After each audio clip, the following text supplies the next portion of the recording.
The security footage still makes me twitch, and I've watched it maybe 300 times now. My name is Vexthor.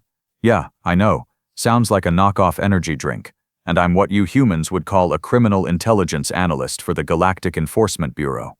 Fancy title for someone who watches cameras all day and tries not to spill kava on the console.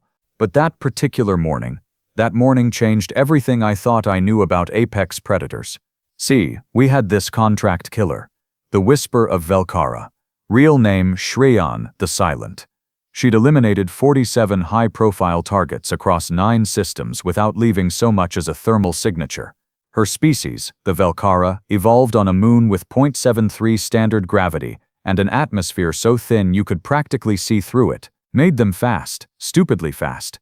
Their reflexes operated on a different temporal plane than most carbon-based life. What took you 3 seconds to process, they'd already decided, executed, and forgotten about. Shreyan's blade, a monomolecular edge forged from harvested neutron-star material, could slice through military-grade armor like it was tissue paper. We're talking about a weapon that cost more than some planetary defense systems. She was the kind of nightmare that made planetary governors hire food tasters and install blast doors in their bedrooms. And she just accepted a contract on Ambassador Kwame Okonkwo. Now, Kwame wasn't your typical bureaucrat. 42 standard years old, former engineer from Lagos currently representing Earth in the Galactic Trade Consortium negotiations. The humans had only joined the Galactic community 8 months prior, still babies by our standards, and Kwame had this annoying habit of actually reading the fine print in trade agreements. He'd already blocked 3 resource extraction contracts that would have stripped Earth's oceans for heavy water, made some very wealthy people very angry. The attack happened in Conference Room 7 on Station Meridian 9. I was monitoring the diplomatic wing routine stuff, mostly making sure nobody smuggled weapons past the scanners. Shreyan had bypassed security by molecular diffusion, literally turned herself into a fine mist and reconstituted inside a ventilation shaft. Clever girl. Terrifying, but clever. The timestamp reads 1447 station time. Kwame was alone, reviewing documents on a holographic display, his back to the ventilation grate. Perfect target. Shreyan materialized behind him, and here's where my brain still does somersaults. She moved. When a Velkara strikes, they're effectively teleporting from your perspective. Shreyan's blade came down in an arc that would have separated Kwame's head from his shoulders before his neurons could fire a danger signal. I've seen the footage slowed down to 1,000th speed. The blade was 0.03 seconds from contact. Kwame's hand just appeared there. No wind-up, no flinch, no defensive stance. One moment his hands were at his sides. The next, his right hand had intercepted the neutron-star blade between his thumb and forefinger. Caught it, like someone catching a fly with chopsticks, except the fly was moving at supersonic speeds and could cut through starship hulls. The sound was extraordinary. Not the shing you'd expect from metal on metal, but this resonant hum that made my teeth ache through the audio feed. The blade vibrated like a tuning fork, trapped between human fingers that shouldn't have been fast enough to perceive the threat, let alone respond. Shreyan's face and Velkara aren't exactly expressive, but even through their chitinous features, registered something I'd never seen before. Confusion, maybe fear. She yanked back on the blade. It didn't move. Kwame's grip held firm, and now he was turning around. You know, Kwame said, his voice carrying that particular Nigerian accent that somehow made even casual observations sound profound. This is remarkably rude. I was in the middle of something. He still hadn't looked directly at her. His eyes were on the blade, studying it with the mild interest of someone examining an unusual insect. Meanwhile, Shreyan was pulling harder, her entire body weight behind it now, her feet, multiple sets of them, scrabbling against the polished floor for leverage. The blade did not move. Fascinating craftsmanship, Kwame continued, rotating the blade slightly to catch the light. Shreyan was now dangling from her own weapon, all 68 kilograms of apex assassin reduced to a very confused cat hanging from a ceiling fan. Neutron degenerate matter edge, yes, maintained in metastable state through, what? Quantum field manipulation? I want you to understand something. I've been doing this job for 16 cycles. I've seen Krovar warlords punch through security doors. I've witnessed Zen telepaths convince armed guards to shoot each other. I once watched a hive mind swarm consume an entire patrol ship in under 4 minutes. But watching a human diplomat, mind you, not even a soldier, casually discuss metallurgy while holding an assassination weapon that was actively trying to kill him, while the galaxy's most feared contract killer hung there like a kitten on a curtain, I laughed, actually laughed out loud, which earned me some very strange looks from my supervisor. But come on, the absurdity was delicious. Shriyan made her second mistake then. She released the blade and went for a backup weapon, a plasma destabilizer concealed in her thorax plating. Small thing, barely noticeable, but capable of turning internal organs into soup. She drew and fired in 0.12 seconds. Kwame sidestepped, just stepped to the left. The plasma bolt, which travels at approximately 40% light speed, passed through the space where his liver had been and melted a very expensive Arthurian sculpture into slag. Now that, Kwame said, his tone shifting from curious to genuinely annoyed, was priceless. Fourth Dynasty. Do you have any idea how angry the Arthurians are going to be? He still held her blade in one hand. With the other, he reached out almost lazily and plucked the plasma destabilizer from Shriyan's grip mid-reload. She tried to dodge, tried to use that impossible Velkara speed, but Kwame's hand was just there, fingers closing around the weapon before she could even process the movement. Also rude, he added, examining the destabilizer like a teacher confiscating a student's toy. And dangerous. Mostly rude, though. This is when Shriyan did something I'd never seen her do in 47 confirmed kills. She retreated, tried to anyway. She lunged backward, activating her species' emergency escape reflex, a burst of speed that should have carried her to the ventilation shaft in under a second. Kwame was already there, standing right where she'd intended to go, still holding both weapons, looking mildly disappointed. Please don't make this difficult, he said. I have a conference call in 10 minutes, and I'd really prefer not to be sweaty for it. Shriyan froze. And I mean froze.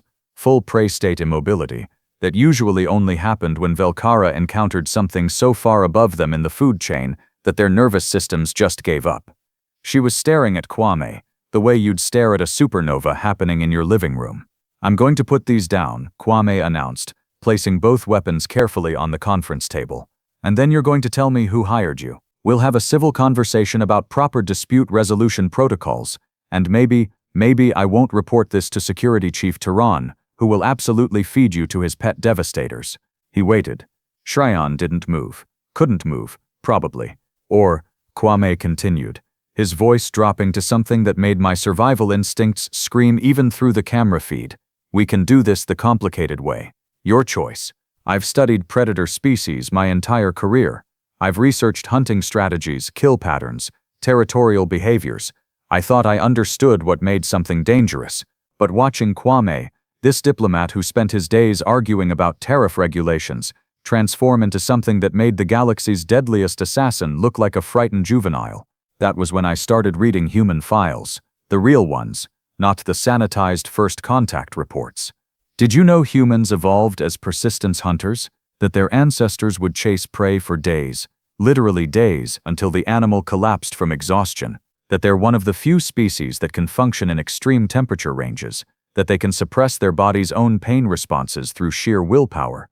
That their adrenal system can temporarily boost their physical capabilities by orders of magnitude? Did you know that humans are the only known species that engages in recreational combat sports? They hit each other for fun, and call it boxing or mixed martial arts and pay enormous sums to watch it happen. Did you know that human reaction times, while not the fastest in the galaxy on paper, operate on a predictive model? They don't just react to threats, they anticipate them, sometimes before the threat even fully materializes. It's like they're running probability algorithms in wetware that most species need quantum computers to manage. Shriyan eventually talked. Of course, she talked.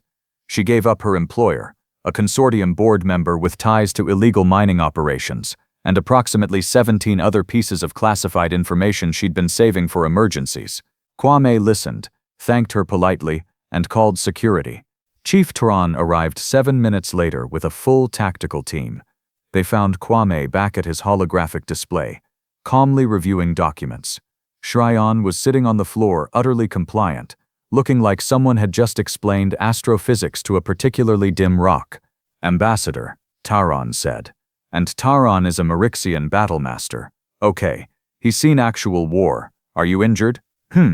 Oh no, not at all, Kwame replied, not looking up from his work, although someone will need to compensate the Arthurians for their sculpture. Put it on the attempted murder expense account, perhaps.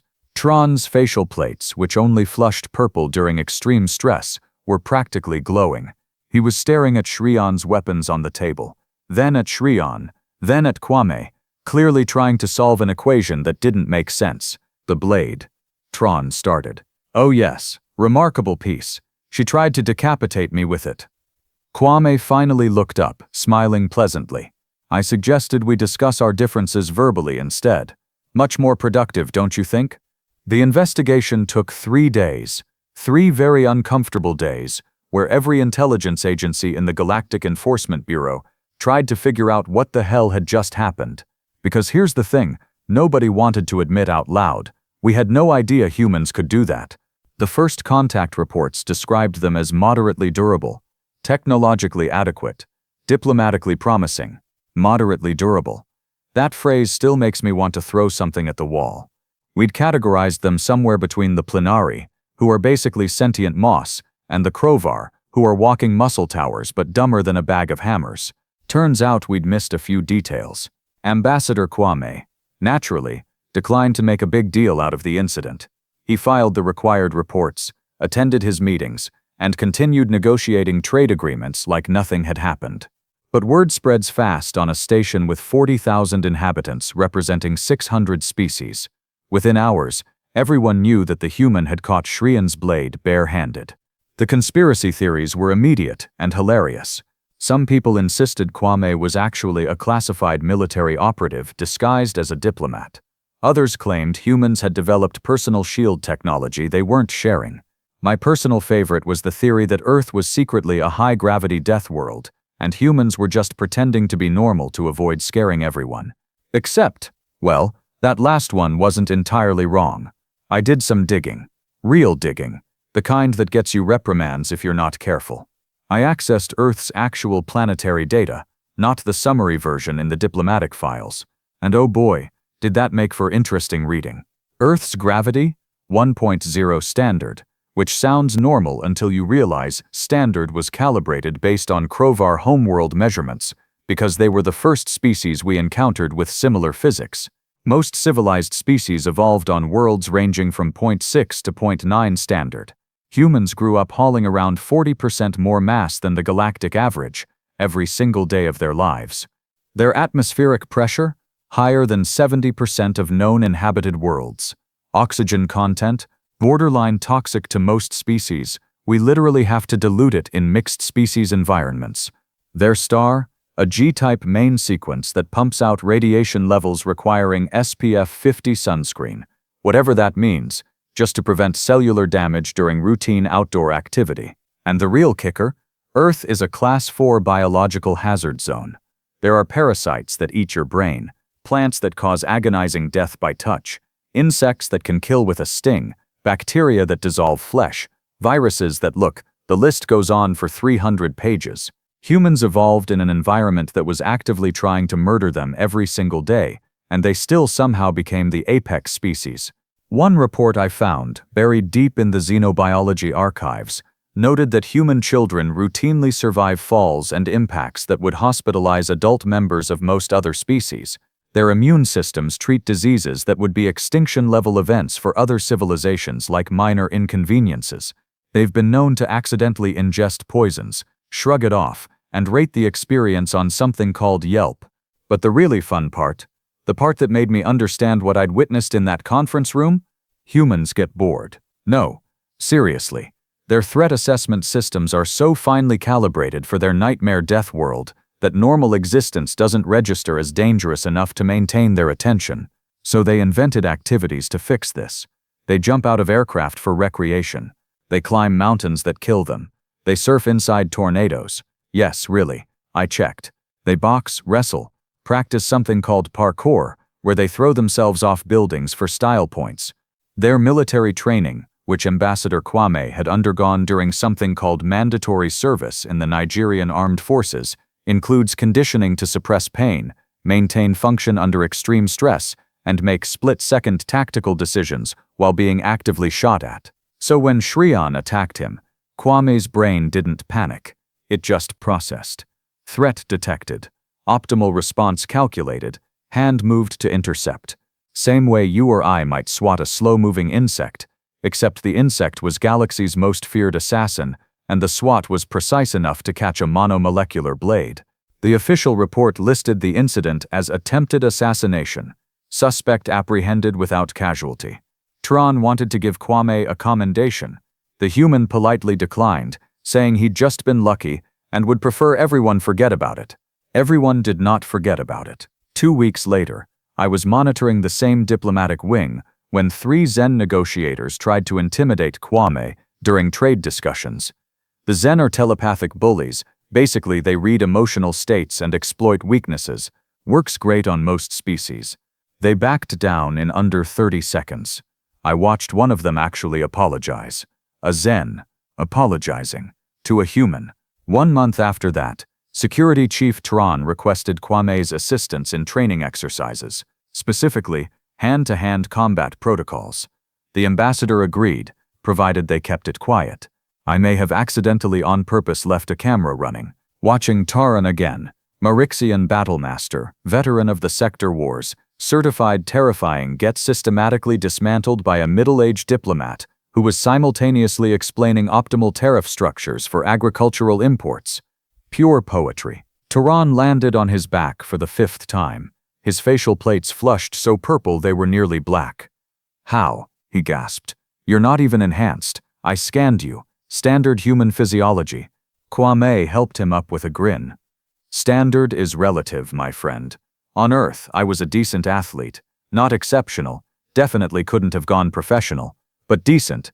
"Decent," Taran repeated, sounding like someone had just explained that supernovas were somewhat bright. "The trick," Kwame continued, demonstrating a throw in slow motion, "is understanding leverage and momentum. Your species relies on strength, which is excellent, but strength without technique just means you're working harder than necessary." He swept Tron's legs again. The Battlemaster went down like a collapsing building. "Also," Kwame added cheerfully, "humans are persistence hunters. We don't give up, ever. It's literally hard-coded into our neurology. Once we commit to something, we'll keep going until either we succeed or we're physically incapable of continuing, sometimes even then." Tron lay on the mat, staring at the ceiling. "Your species is terrifying." "Oh, we're really not," Kwame laughed. "We're actually quite friendly once you get to know us. We just have, let's call them robust survival adaptations. Makes us good at problem solving." By problem solving, he apparently meant casually dismantling any physical threat through a combination of ridiculous reflexes, disturbing pain tolerance, and the kind of stubborn persistence usually associated with malfunctioning machinery. The incident reports started piling up after that. Nothing violent. Humans don't generally start fights, but they sure as hell finish them. A human engineer named Chioma broke up a bar fight between 2 Krovar by physically lifting them apart and holding them at arm's length until they calmed down. She weighed maybe 60 kilograms. They weighed over 200 each. A human scientist, Zhang Wei, survived exposure to a Nexian nerve toxin that should have killed him in seconds. He finished his experiment, documented his symptoms, walked himself to medical, and only then allowed himself to collapse. The medics found notes on his datapad rating the pain as 7 out of 10, unpleasant but manageable. A human merchant marine named Paulo accidentally wandered into a hive-controlled sector, got attacked by 3 drones, fought them off with a cargo hook, and then apologized for the misunderstanding. The hive mind subsequently requested formal diplomatic contact with Earth, citing Paulo as unexpectedly resilient and surprisingly polite, and through it all, the humans just kept insisting they were normal. Average. Nothing special. I think that's what scares me most. Not that they're dangerous. Plenty of species are dangerous, but they genuinely don't understand that they're terrifying. They think they're the weak ones because they don't have natural armor or venom or telepathy. They compensate with technology and teamwork, and something they call grit, which roughly translates to absolute refusal to acknowledge reality when reality is inconvenient. 6 months after the Shriyan incident, I ran into Ambassador Kwame at a station cafe. He was reading a book, an actual physical book, printed on paper like some kind of historical artifact. "Ambassador," I said, settling into the chair across from him. "Can I ask you something?" "Of course, Vexthor. How's the security business?" "Quiet, thankfully. But I've been wondering, when Shriyan attacked you, were you scared?" He considered this, marking his page with a finger. "Honestly, a little. But fear is useful. It sharpens focus. The key is not letting it control you. And the blade. How did you know you could catch it?" Kwame smiled. "I didn't, not with certainty. But I knew a few things. I knew her species relies on speed over power. I knew the blade's momentum could be redirected if caught at the right angle. I knew my reaction time was probably faster than she'd anticipated, based on galactic assumptions about human physiology." He shrugged. "So I took the calculated risk. You could have died." "Yes," he agreed. "But I could also die crossing the street, eating poorly prepared food, or sitting in this chair if the station suddenly decompressed. Risk is unavoidable. Managing it intelligently is the goal." He said it so casually.